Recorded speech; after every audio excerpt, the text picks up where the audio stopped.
নমস্কাৰ বন্ধুসকল, মই উৎপল ডেকা আপোনালোক সকলোকে আমাৰ উৎপল ডেকা ইউটিউব চেনেলত স্বাগতম জনাইছো। আপোনালোক সকলোৱে স্বাস্থ্য বিভাগৰ এক্সাম কেতিয়া হ'ব সুধি আছে, সুধিবই দিয়কচোন।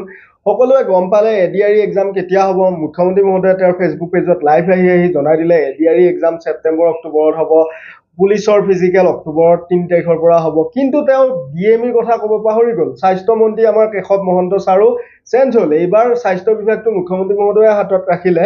তাৰ পিছতো কিন্তু মুখ্যমন্ত্ৰী মহোদয়ে ডিএমই এক্সাম সম্পৰ্কে একো ক'বই পাহৰি গ'ল। বহুতে সুধি থাকে, ছাৰ ডিএমই এক্সামটো কেতিয়া হ'ব, গ্ৰেড 3 গ্ৰেড 4 বা যিখিনি আমাৰ টেকনিকেল নাৰ্ছ টেকনিচিয়ান আদি ভেকেঞ্চি আছিলে, প্ৰায় 2008 পদৰ গোটেই মেডিকেল কলেজবিলাকৰ ভেকেঞ্চি আছিলে, কেতিয়া হ'ব মোক সুধি থাকে। মোৰ হাতত প্ৰপাৰ ইনফৰমেশ্যন নাই, মই কৈ দিছোঁ, গালি নেপাৰিব।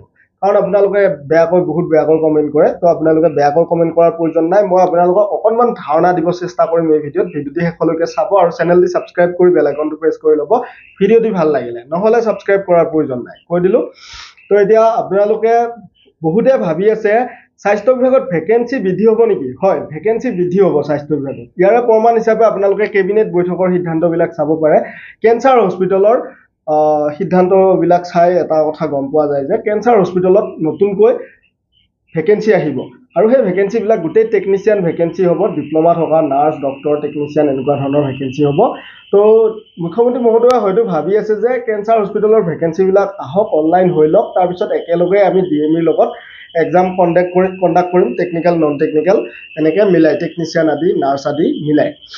তো তেনেকুৱাই হ'ব পাৰে। আৰু বহুদিন আগতে মুখ্যমন্ত্ৰী মহোদয়ে কৈ থৈছিলে যে ডিএমই এক্সামটো আমাৰ কেতিয়া হ'ব, এডিআৰইৰ লগত অগা পিছাকৈ হ'ব। অৰ্থাৎ এডিআৰই যদি ছেপ্টেম্বৰ অক্টোবৰত হয়, নৱেম্বৰ ডিচেম্বৰত ডিএমই এক্সামটো হ'ব। মই কোৱা কথা নহয়, মুখ্যমন্ত্ৰী মহোদয়ে কৈছিলে। মই যিহেতু এই ফিল্ডত জড়িত, আপোনালোকক খবৰবিলাক দি থাকোঁ, আপোনালোকে পাহৰিলেও মোৰ মনত আছে, তো মই আপোনালোকক জনাই দিছোঁ। তো আপোনালোকে এতিয়া যিসকলে ভাবি আছে ডিএমই গ্ৰেড 3 গ্ৰেড 4 এক্সাম কেতিয়া হ'ব, আপোনালোকে এডিআৰইৰ কাৰণে বৰ্তমান নিজকে প্ৰস্তুত কৰক। কৰোঁতে আপোনালোকৰ ডিএমই লৈও হৈ যাব, কাৰণ ডিএমইৰ এক্সামটো আমাৰ এডিআৰইৰ পিছতে হ'ব। মই ভাবোঁ, এইটো মোৰ ব্যক্তিগত ধাৰণা।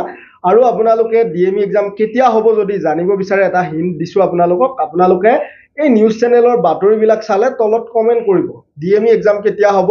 তেতিয়া সাংবাদিকসকলৰ চকুত যেতিয়া কমেণ্টটো পৰিব, তেওঁলোকে মুখ্যমন্ত্ৰী মহোদয়ক ডাইৰেক্ট সুধিব। সুধিলে মুখ্যমন্ত্ৰী মহোদয়ে জনাব।